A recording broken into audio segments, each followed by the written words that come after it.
Bienvenidos, esta es la actividad 2 del podcast de la materia Literatura y su influencia para el desarrollo del arte de la alumna Angélica Cisneros Zamora, el profesor Víctor Alfonso Mendoza Pozo, y esta actividad pertenece a la licenciatura en Formación en Arte y Cultura.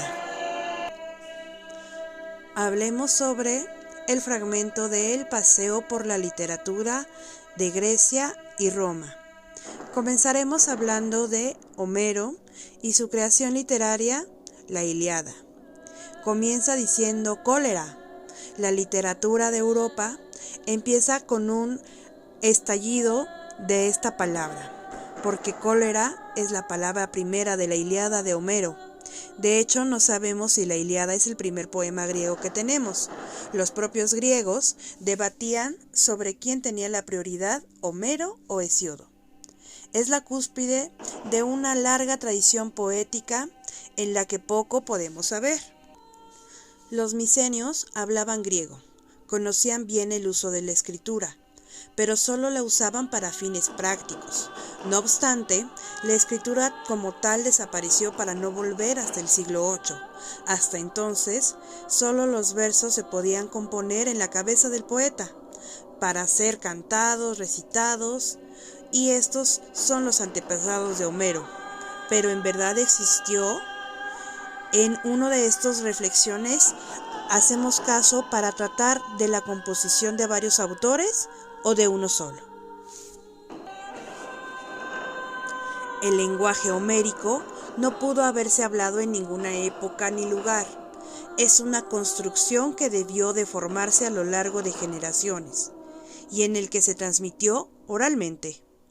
Podemos decir con cierta seguridad que la Ilíada, tal y como la conocemos, es esencialmente la creación de una sola mente, utilizando material tradicional y que fue compuesta al entrar en contacto con la escritura.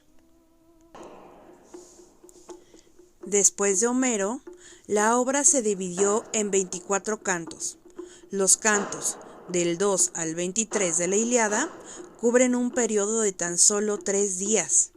El primero y el último extienden toda la acción en unas pocas semanas. La Odisea recuerda la guerra y cuenta las posteriores aventuras de uno de sus héroes, Odiseo. La Ilíada está estrictamente restringida no solo en el tiempo, sino también en el espacio. Es una historia sobre seres humanos que da mucho espacio a los dioses, y estos dioses causaban sorpresa incluso a los griegos. Pueden parecer triviales, frívolos y despreocupados. En el siglo IV, Platón no dio cabida a Homero en su República Ideal. Longino, un autor anónimo, señaló que para él Homero parecía haber convertido a sus hombres en dioses y a sus dioses en hombres. Fórmulas tales como semejante a los dioses, al parecer, confirma esta impresión. Hombres y dioses pueden combatir unos contra otros. De hecho, el héroe Diomedes consigue herir a Ares y Afrodita. Una vez más, las fórmulas cuentan la historia. Los bienaventurados, los dioses, que viven a sus anchas. Desgraciados mortales. Para comprender la Ilíada, hemos de invertir esta noción. Los dioses no tienen que preocuparse y por eso son dioses. El poema es también realista. Celebra los actos y apetitos cotidianos. Si alguien cocina comida, el poeta describe el proceso. La descripción del combate en muchos aspectos es elaborada, pero la matanza de verdad se afronta. Huesos destrozados, tripas desparramadas, etc. La Ilíada es diferente en que el tema no es simplemente un héroe, sino en particular el comportamiento del héroe. La primera palabra de la Odisea declara que el tema es un hombre, pero la Ilíada anuncia que su tema no es Aquiles, sino la cólera de Aquiles.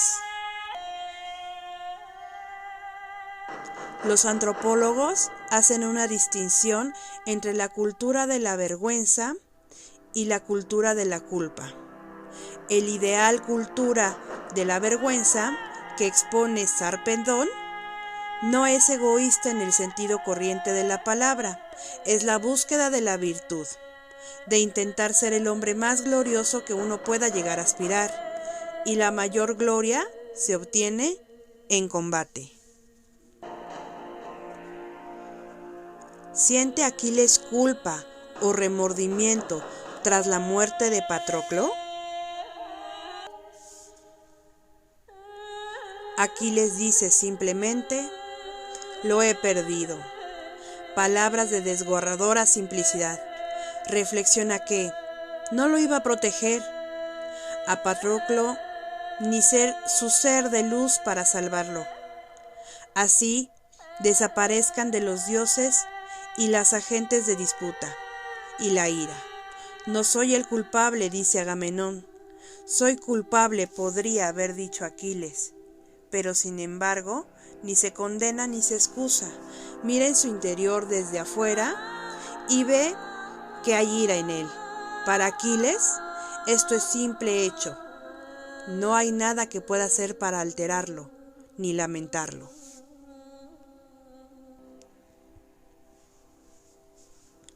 Aquiles celebra los funerales en honor a Patroclo, y aquí el poeta introduce un tono nuevo. Una animada comedia social. Lo que sucede a continuación sorprende al propio Aquiles. Se queda estupefacto cuando ve a Príamo, aparece ante él y, sin ser anunciado, para reclamar la devolución del cadáver de Héctor. El encuentro es difícil.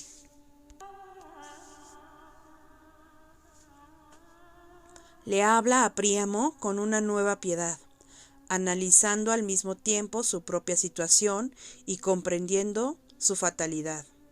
Porque lejos de la patria me hallo, en Troya, procurando duelos para ti y tus hijos. Pero piensa solo en sí mismo, porque ahora su visión se ha ensanchado.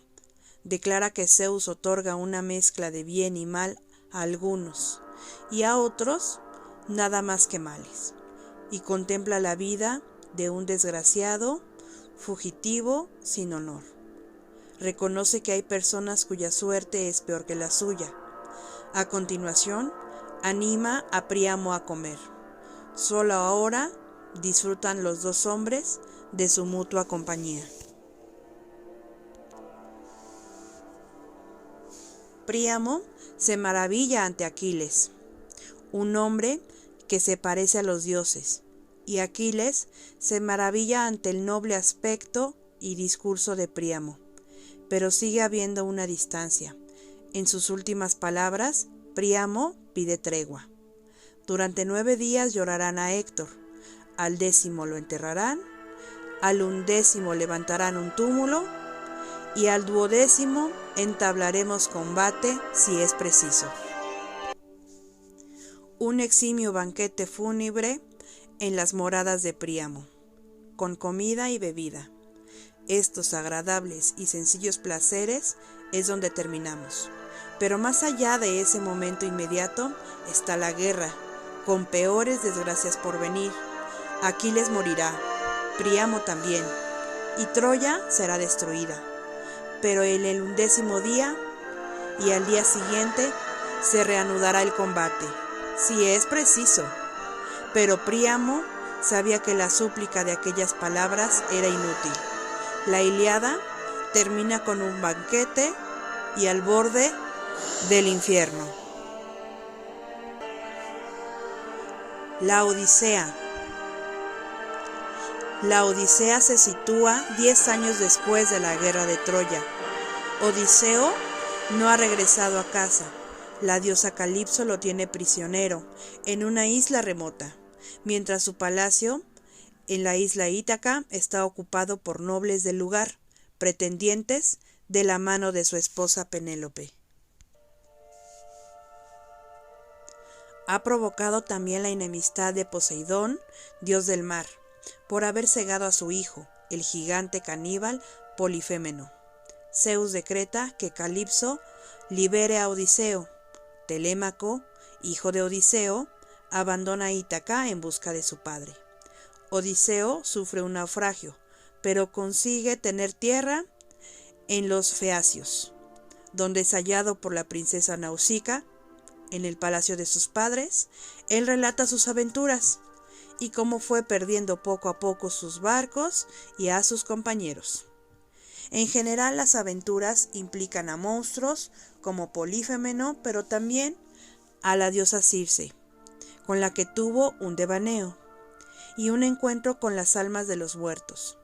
De vuelta a Ítaca, es acogido por un porquero, Eumeo, disfrazado de mendigo. Odiseo entra en palacio con su arco y mata a todos los pretendientes de Penélope. Un colofón ata los cabos sueltos. Igual que la Ilíada, la Odisea puede considerarse esencialmente la elaboración de una gran mente creadora, trabajando con materiales tradicionales. Al igual que otras obras, puede haber sufrido alteraciones posteriores o interpolaciones. En especial, hay mucha polémica acerca de la autenticidad de su extraño y combativo final. ¿Quién fue el autor? La Odisea contrasta con la Ilíada en la amplitud de su marco social. El reparto incluye esclavos y mendigos, e incluso un perro. Y aparte de Odiseo, la mayoría de los personajes más interesantes son mujeres. En el poema son recurrentes los temas de hospitalidad y prueba. Las personas son puestas a prueba por la forma en la que tratan a los forasteros y a los desposeídos. Penélope es la quinta mujer y en definitiva la más importante de la vida de Odiseo. Uno de los enigmas de la Odisea es porque ella no es capaz de reconocerlo, mientras que su perro y su vieja nodriza pueden hacerlo sin problemas. Desde el punto de vista naturalista, no puede haber ninguna respuesta. Antes incluso de que Odiseo llegue al palacio, ella parece presa de una nueva hilaridad. Tras su llegada disfrazado, Penélope es inspirada a mostrarse ante los pretendientes con el fin de serenar el ánimo de los jóvenes y así poder recibir más honores de su hijo y de su esposo. Podemos comparar el final de la Ilíada. En los dos últimos poemas, el héroe queda realizado mediante el acto sexual.